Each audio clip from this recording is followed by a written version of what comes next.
Collector की अब तक की सबसे बड़ी कार्यवाही। धान परिवहन में अनियमितता पर एक साथ 73 लोगों पर दर्ज हुई एफआईआर।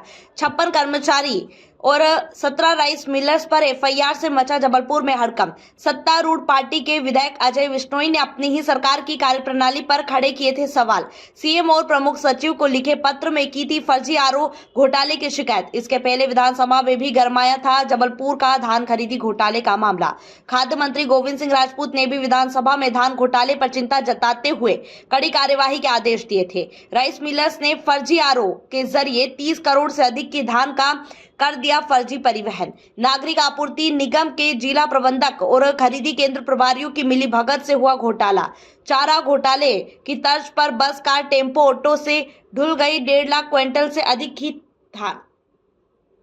आया कि ये सारी चीजें चल रही है और कैसे फिर ये प्रक्रिया अपनाई गई पूरे इस गोरख धंधे को ओपन करने के लिए? देखिए, ये अंतर जिला मिलिंग के लिए 18 मिलर्स को धान का अलॉटमेंट हुआ था, जिसमें मंडला, राजगढ़, विदिशा, उज्जैन, ग्वालियर और मुरैना के मिलर शामिल थे।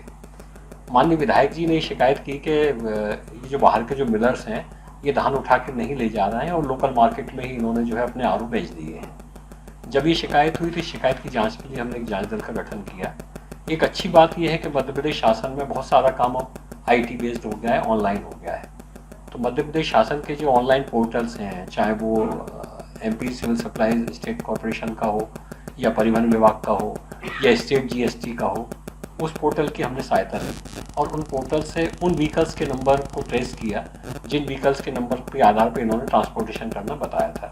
सबसे पहले हमने नेशनल हाईवे के जो टोल नाके हैं, जो कि ऑनलाइन है, पूरा ऑनलाइन रिकॉर्ड इसका अवेलेबल है, उसके आधार पर हमने व्हीकल को जब ट्रेस किया तो करीब 614 ट्रिप्स लगी थी। उन 614 ट्रिप्स में से 571 का हमको कोई रिकॉर्ड नहीं मिला नेशनल हाईवे के टोल से।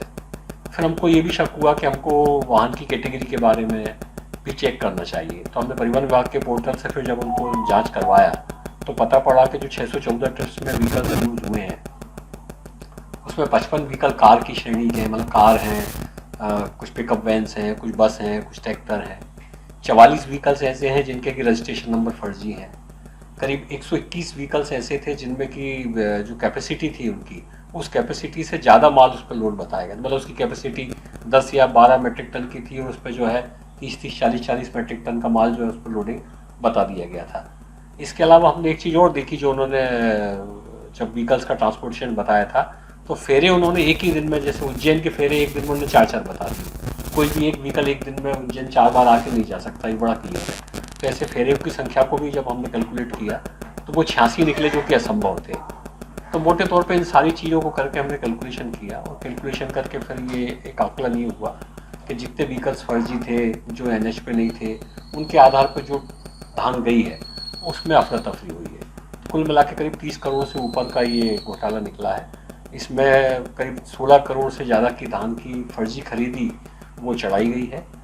इसमें जो भी लोग दोषी हैं उसमें 13 कर्मचारी सिविल सप्लाईज कॉरपोरेशन के हैं, 17 राइस मिलर हैं, 25 सोसाइटी के करीब 44 कर्मचारी हैं। कुल मिला के 74 व्यक्तियों के खिलाफ हमने 12 थानों में 12 एफआईआर दर्ज कर दी। सर, बात करें रिकवरी की, ये तो ठीक है सर, घोटाला हुआ, रिकवरी कैसे होगी इसकी? देखिए, रिकवरी बड़ी आसान है।